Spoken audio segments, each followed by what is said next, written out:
प्रिय छात्रों, मिथिलेश ज्ञान एकेडमी में आपका हार्दिक स्वागत है। आज हम लोग पढ़ेंगे प्रश्नावली 7.1 का प्रश्न क्रमांक 3, जिसमें दिया है निर्धारित कीजिए कि क्या बिंदु 1, 5, 2, 3 और -2, -11 संरेखी हैं।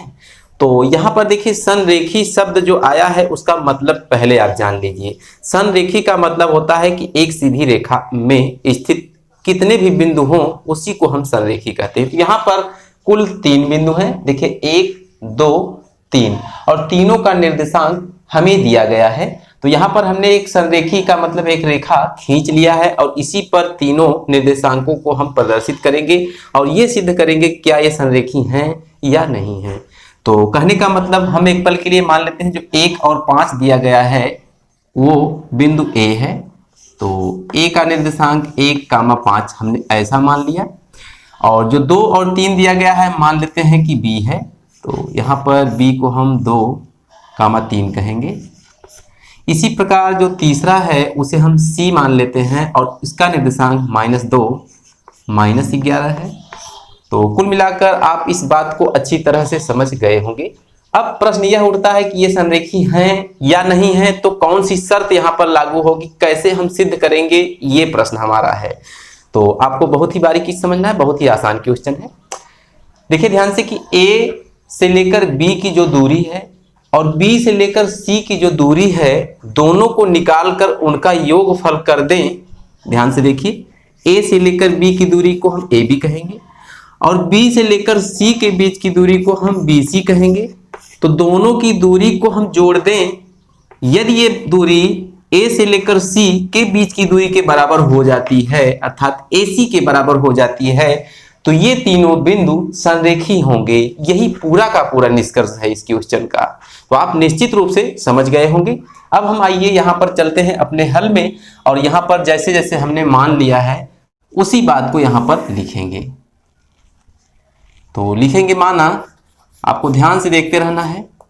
माना A एक बिंदु है जिसका निर्देशांक 1, 5 है जो कि दिया गया है।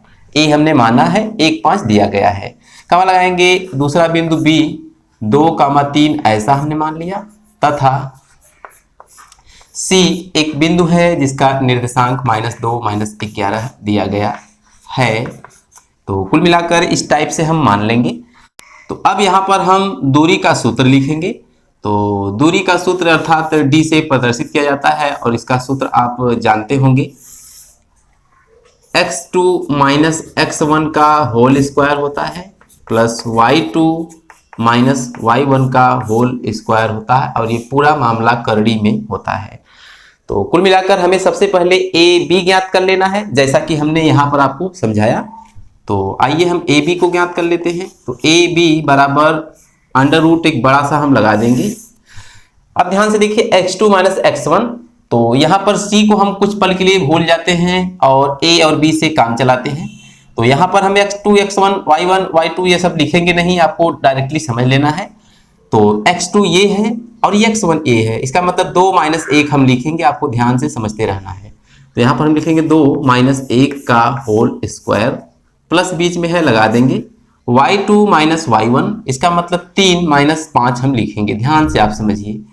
तो लिखेंगे 3 - 5 का होल स्क्वायर बराबर के नीचे बराबर लगा देंगे और यहाँ पर 2 में से 1 घटाएंगे तो 1 बचेगा और 1 का स्क्वायर हम लिख देंगे प्लस 3 में से 5 घटा देंगे तो हमको -2 मिलेगा और उसका भी स्क्वायर लगा देंगे। तो 1 का वर्ग 1 ही होता है, तो इसका मतलब यहाँ 1 मिलेगा प्लस -2 का वर्ग करेंगे तो 2 दूना 4 होता है तो 4 मिलेगा। तो 1 और 4 जोड़ेंगे तो हमको 5 मिलेगा और 5 को हम करड़ी में कर देंगे। तो यहाँ पर हम मात्रक लिख सकते हैं। तो कुल मिलाकर AB का मान हमको करड़ी में 5 मात्रक मिला है। इसी प्रकार हमें चाहिए BC का मान। तो आइए हम इसी के नीचे लिख देते हैं BC बराबर, अब यहाँ पर A को हम एक पल के लिए भूल जाते हैं तो B और C को आप ध्यान से देखिए। ये है आपका x1, ये है y1, ये है x2, ये है y2। ये हम मन में मान लेंगे, हमको लिखने की आवश्यकता नहीं है। तो यहाँ पर हम x2 - x1 करेंगे अर्थात -2 करेंगे। ध्यान से देखिए x2 मतलब -2, -x1 का मतलब -2 तो यहाँ पर हम -2 एक ब्रैकेट में लगा के होल स्क्वायर लगा देंगे प्लस y2, तो ये तो ढका हुआ है, y2 का मतलब -11 है, y1 का मतलब -3, तो हम लिखेंगे -11 -3। तो इस बात को आप अच्छी तरह से समझ रहे होंगे और बराबर के नीचे बराबर लिखकर हम एक करड़ी लंबी सी फिर लगा देंगे।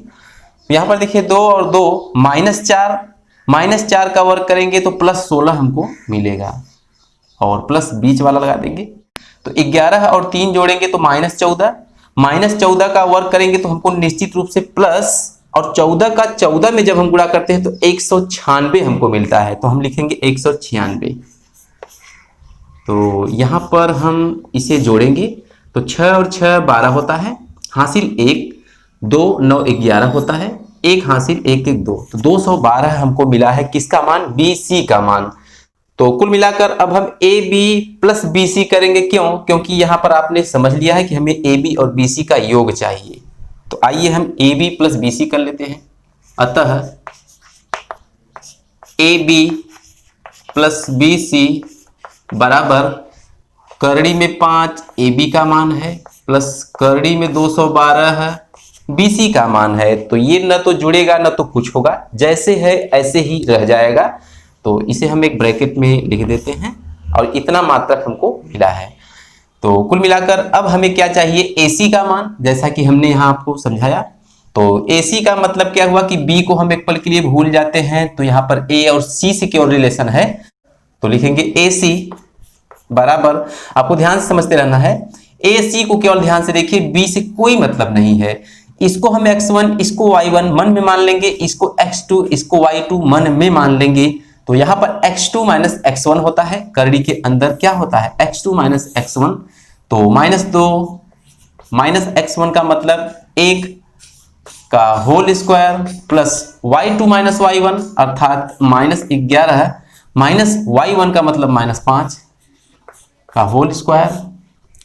तो यहाँ पर बराबर के नीचे बराबर लगा के फिर से हम करड़ी लगाएंगे, -2 -1 -3, तो -3 का वर्ग हो जाएगा प्लस -11 -5 -16 का होल स्क्वायर हो जाएगा। तो यहाँ पर आपको मिलेगा -3 का वर्ग करेंगे तो हमको +9 मिलेगा, प्लस ये बीच वाला, -16 का वर्ग करेंगे तो हमको 256 मिलेगा, क्योंकि 16 में 16 का गुणा किया जाता है तो 256 आता ही है। तो यहाँ पर हम इसे जोड़ेंगे तो देखते हैं 9 6 15 हासिल 1 5 1 6 265। तो कुल मिलाकर जो AC का मान मिला है 265, और जो हमें AB प्लस BC का मान मिला है करड़ी में 5 प्लस करड़ी में 212। तो कुल मिलाकर ये मान इस मान से कोई मैच नहीं खा रहा है, कोई मेलढाल ही नहीं खा रहा है। तो इसका मतलब क्या हुआ कि AB प्लस BC बराबर नहीं है AC। तो यहां पर हम लिखेंगे अतः AB प्लस BC बराबर नहीं है AC, इसलिए तीनों बिंदु संरेख नहीं है। तो यहां पर इसी प्रकार आपको लिख देना है, इसलिए तीनों बिंदु संरेख नहीं है। तो तीनों बिंदु का मतलब कौन कौन बिंदु, 1 5 2 3 -2 -11। तो इस टाइप से आपने इस क्वेश्चन को अच्छी तरह से समझ लिया होगा। तो आज के वीडियो में बस इतना ही, फिर मिलेंगे अगले क्वेश्चन के साथ अगली वीडियो में, तब तक के लिए धन्यवाद।